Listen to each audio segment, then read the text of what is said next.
And we're back, Sandy and Riza. Ito na, last dish na ito. So, konting tiis na lang, makakakain na tayo. Pero bago yan, ikukwento muna ni Sandy yung title ng ating next recipe. Itong dish na, dati kasi meron kami Thai restaurant. No? We had 3 Thai chefs. Ang pangalan nun, Mai Thai. And one of the dishes na talaga nasasarapan ako. Kasi sa akin, kakaiba eh. Bago sa akin yung Thai at the time. Mga ano to eh. 90s. Siguro mga early 90s, yeah. Yes. And one of them was a Thai squid salad. Ito yung gagawin natin. Napaka-unique nung lasa niya at saka ang sarap. Kasi karaniwang linalagay sa salad, chicken or tuna. Yeah. Iba, I mean, hindi mo madalas naririnig na naglalagay ng pusit or squid sa isang salad. Ay! Bakit? Wala ka naman sanang allergy. Wala naman po. Inalagaan ko lang po yung chan ko. May history po kasi kami ng cancer sa stomach. Kasi ang squid sabi nga nila i-digest. Mahirap i-digest. Oo, so sinasabi nila nga, pag kakain ka ng squid, preferably wag sa gabi kasi mahirap matunaw. Yes. Diba? Mga ilang Mga months. Liitan mo yun. Diba? Anyway, I'm sure Tagtarin na lang natin. Alam mo, na-mention mo nga, ayaw mo ng squid. Ba, pinakitaan tayo ng ratatatatat. Hindi, pwede natin gawin, pwede natin lagyan ng hipon ito. Hipon, pwede. Tahong. Mussels, scallops. Yun. Diba? Kilawin. Okay, anyway, ito yung ingredients sa atin. Thai squid salad. Alam niyo ba na ang pusit lumot is actually cuttlefish? O di ba may trivia? Ihanda na rin ang tanglad, pulang sibuyas, kinchay, asukal, sriracha, patis, calamansi juice at suka. So ayan na, Sandy. Ito lumot ito no? Pero lumot? Bakit lumot? Squid natin. Kasi malaki? Oo. Mas madali score. Ganito gagawin natin, Pakita ko sa'yo. Yeah. Okay, now, ang gagawin natin dito is this. Okay? Lalagyan mo ng ganito parang i-scorean mo. Meaning, mga lines. Mga lines, no? For example, ito. Ganyan. Pero hindi mo hihiwain ng... Yan. Halfway lang. Yan, ganyan, no? Halfway. Tapos mamaya gano'n naman, no? Diagonal. Gagawin ko to, tapos ikaw, rice yung isa, ikaw pati yung isa. Okay, wow. Kayang-kaya ko yan. So ideally, Sandy, dapat yung malaki na squid. Yes, mas madali i-handle. Huwag yung baby squid. Pwede rin yan, I'm sure, pero mahirap, ito... marami. Actually, hindi mo kailangan gawin ito, pero arte to eh. Arte.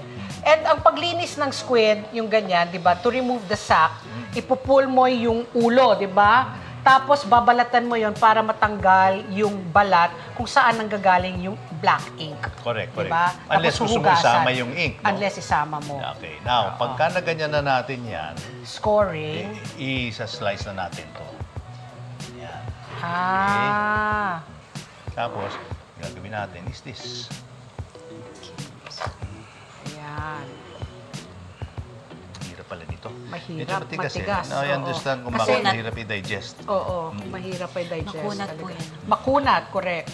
Kaya usually yung mga tao gusto nila yung baby squid kasi maliliit lang. Okay. Okay, so there you go. So pakitaan mo kami ng iyong knife skills, Raisa. Kanina talagang tutututututut. Yan, actual na yan. Nalinis na yan, yung pusit. Galing ni Rice. Magkakaalaman dito pag pinasa mo kay Patty. Ako, nung ginawa tong show na to, yung konsepto naman talaga, ikaw magluluto, ako yung magkukwento. Ako mag-i-interview sa guest. Defensive, Hindi pa niya ginagawa, defensive. Kasi kanina, I didn't hear the end of it dyan sa turon eh. Nung ginawa, ayan. You want to do the other one? Sige na, Rai.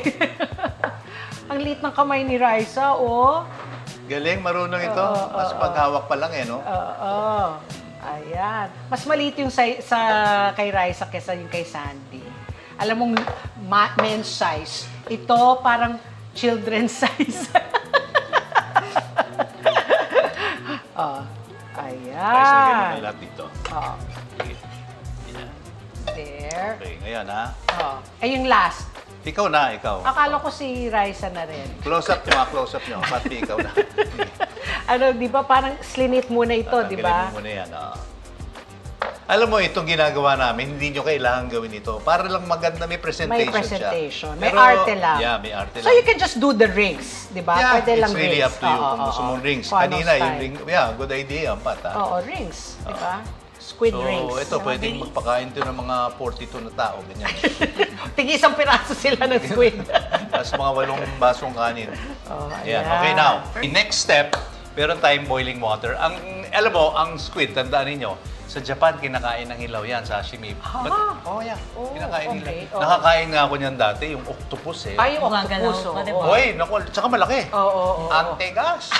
So, anyway, but, nakakain, no? Yes. Now, ito, very crucial itong ang pusit eh. Sobra. Pagka binoil mo siya, within 1 to 3 minutes, okay siya. Okay. Pag nag-exceed ka, sobrang tigas. Overcook, yes. Parang Nagiging bubblegum. rubbery. Yes, then you have to Oo. boil it longer, okay? So, bagsak natin yan. Bagsak mo na, Raisa. Pakitaan mo siya ng bagsak. Isang bagsakan. Backhand. Ayan, backhand, hindi na. Yeah. Forehand. And then you close it. You don't have to close it. You don't have. Oo. Hindi, para it's yung boiling, yung pagka-boil niya, hindi. Not Hindi naman kailangan. Tignan mo, alam mo, problema rin kasi pag binagsak mo lahat ng temperature ng tubig, babagsak, Babagsak. nawawala yung boiling effect. But it's still okay. No? And then ito, pag nalaman mong luto na, aahon ba siya? Or Palitaw. parang palitaw. Baka may hangover ka ng May palitaw. hangover sa palitaw. Hindi. Kasi nga, serious question. Pag naluto na siya, aangat ba siya? Alam mo, or ita-time mo lang na less than 3 minutes? Oh, within 2 to 3 minutes. Ah, Okay. okay. Tapos, sige. meron tayo nakaabang na tubig Ice na and may water. yelo. Oo, para ice bath. isa-shock natin, titigil yung cooking Yung niya. cooking. Okay. Okay, so sige. antayin lang natin ito. Ngayon, habang natin inaantay ito, Ito, Sandy, another question. Legit question ha. Yung tubig, hindi mo na isi-season to, hindi mo lalagyan ng asin or wala na. whatever. Kasi may sauce na tayo eh. Okay, ngayon. Kasi Raisa, kung tumingin sa akin, parang ano ka na naman tatanong kaya ni Miss Patty? Ikaw, ha? Right, so- Kala ko friends tayo. Ikaw pa naman yung request ko na i-guest namin. Ngayon, kumakampi ka na kay Sandy, ha? Hindi, kumakampi lang siya sa tama. Hindi, okay, right. Okay. Halo. Lemongrass. Lemongrass. Ito yung stock. Oo, yeah. Oo, So, maliliit stock. lang ha, kasi Oo. onions, sige. Tapos kinchay, which na hindi mo kinakain, tanggalin mo na lang pag kinain mo, no? Sugar. Papat, pakihalo, yan. Ayan, isa-shock ko na to, Sands. Lalagay ko na sa Sige, ice pwede bath. na yan. Tapos patis, Shock! calamansi Ayan. juice. Yan, may vinegar na tayo, no? Tapos, konting sriracha. Yan. Tapos halo, rice. Halo pati. Ano ihahalo ko? Yan, yung ano na yan. So, bali, ang nangyari, habang kumukulo yung binagsak natin sa cold water, Patay. tumigil na yung cooking niya. Oo. Diba? At saka yung tubig na amoy mo, may squid talaga, malansa. Amoy galing dagat. Parang siyang kilawin. Oo, kilawin. Yeah. Tikman nga natin ito. And then, Sans, it's important dapat red onion. Malasa yun eh. Oo. Sarap. Mas malasa yung red onion Super. Kesa sa white. kesa sa white. Yeah, Oo. mas mga very strong yan. Okay, Pat, lagay mo na rito yan. Lalagay ko na. Huwag mo sa amin yelo, ha? Ang dami namin natutunan dito ni Patty. Grabe, Oo. no? Yan. Yan.